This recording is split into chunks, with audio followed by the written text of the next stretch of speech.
इस वीडियो में मैं आपको जीवन में सही निर्णय कैसे लें इसके बारे में बताने वाला हूं। यह वीडियो समरी है डॉक्टर विकास दिव्यकीर्ति के एक सेशन का, जिसका टॉपिक है जीवन में सही निर्णय कैसे लें।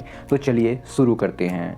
दोस्तों, डिसीजन हमारे जीवन में बहुत इंपॉर्टेंट रोल प्ले करते हैं। अगर हम सही समय पर सही डिसीजन लेते हैं तो हमें बहुत फ़ायदा हो सकता है, और अगर हम गलत समय पर गलत डिसीजन ले लेते हैं तो हमें भारी नुकसान हो सकता है।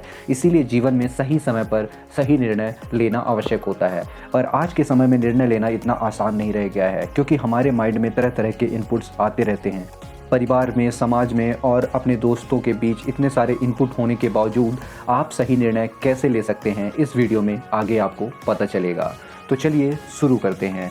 सही निर्णय लेने के लिए सबसे पहले आपको स्टेप 1 का ध्यान रखना है, जिसका नाम है निष्पक्षता।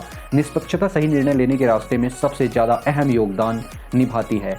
जब भी आपको किन्हीं दो चीज़ों के बीच में निर्णय लेना हो कि क्या सही है क्या गलत है, तो आपको निष्पक्ष होने की आवश्यकता सबसे ज़्यादा होती है। अगर आप किसी भी एक चीज़ के ऊपर या किसी एक चीज़ की तरफ झुके रहेंगे तो आप सही निर्णय नहीं ले पाएंगे। तो सही निर्णय लेने का सबसे पहला कदम है निष्पक्षता।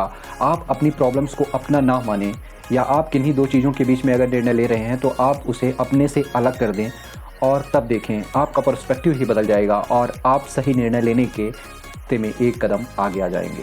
सही निर्णय लेने के रास्ते में दूसरा जो सबसे बड़ी चीज़ आती है उसे कहते हैं इनपुट कलेक्शन। मतलब लोग आपको किस तरह की इनपुट्स दे रहे हैं जिनके बेसिस पे आप अपना निर्णय लेने वाले हैं। इनपुट कलेक्शन डिसीजन मेकिंग में बहुत ही इंपॉर्टेंट रोल प्ले करते हैं। अगर आपने रॉन्ग इनपुट के बेसिस पे निर्णय ले लिया तो आपको जीवन भर पछताना पड़ सकता है। हो सकता है आपको किसी ने रॉन्ग इनपुट दे दिया हो। फॉर एग्जाम्पल, अगर कोई भी व्यक्ति आपसे किसी तीसरे व्यक्ति की बुराई करता है और आपके मन में उसकी एक गलत इच्छा भी बैठ जाती है, पर जब आप उस तीसरे व्यक्ति से कभी जीवन में मिलते हैं और आपको पता चलता है कि वो यह व्यक्ति वैसा नहीं है जैसा आपके उस व्यक्ति या उस मित्र ने बताया था, तब आपको जीवन में बहुत ज़्यादा आत्मग्लानि हो सकती है कि आपने किसी एक व्यक्ति के कहने पे आपने इस अच्छे व्यक्ति की गलत इमेज अपने मस्तिष्क में बना ली। तो आपको जो भी इनपुट मिल रहे हैं आप उनको रखिए, और उनके अपोजिट जिस व्यक्ति या फिर जिस चीज़ के बारे में इनपुट मिल रहे हैं उसका पक्ष जाने बिना आप निर्णय कभी नहीं लें। तो दोस्तों, ये था डिसीजन लेने के लिए दूसरा स्टेप। डिसीजन लेने के लिए तीसरा स्टेप होता है जनरलाइजेशन। जनरलाइजेशन का मतलब ये होता है कि आप किसी एक थ्योरी को पूरे ह्यूमंस पे अप्लाई कर दें। ये जनरलाइजेशन का फार्मूला गणित में तो उपयोग में किया जा सकता है, लेकिन रियल लाइफ में इसका उपयोग नहीं किया जा सकता है। अगर आपको किसी एक व्यक्ति से गलत एक्सपीरियंस हुआ है तो आप सारे व्यक्तियों को दोषी नहीं मान सकते हैं। फॉर एग्जांपल, आप कहीं जाते हैं किसी क्षेत्र या किसी देश में, वहाँ आपके साथ कोई ऐसा इंसिडेंट हो जाता है जिससे आपको बहुत चोट लगती है, तब आप कमेंट बिल्कुल नहीं ले लें कि यहाँ के तो लोग ही ऐसे होते हैं, या फिर इस कम्युनिटी के लोग ऐसे ही होते हैं, या इस जगह के लोग ऐसे ही होते हैं, या बुरे होते हैं या फिर अच्छे होते हैं। अगर आप किसी जगह पे गए और वहाँ पे आपको अच्छा एक्सपीरियंस हुआ, तो आप हमेशा ये डिसीजन ना बना ले कि इस जगह इस कम्युनिटी के लोग बहुत ही अच्छे होते हैं।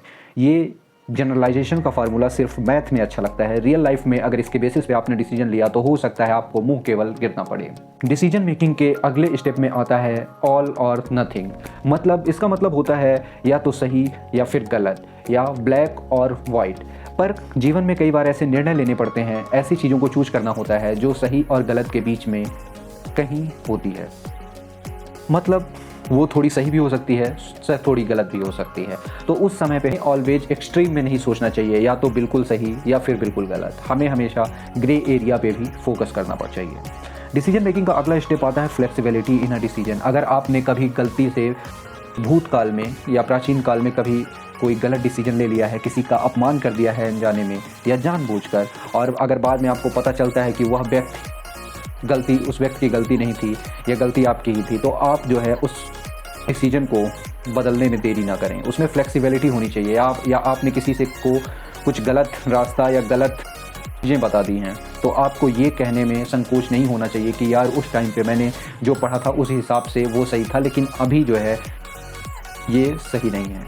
तो दोस्तों, ये 5 चीज़ें थी जो डिसीजन मेकिंग में आपको बहुत ही ज़्यादा हेल्प करेंगी। जिसमें पहला चीज़ कि मैंने बताया इनपुट, मतलब आपको जिस तरह के इनपुट मिले उसके बेसिस पे, सिर्फ उसके बेसिस पे डिसीजन नहीं लेना है।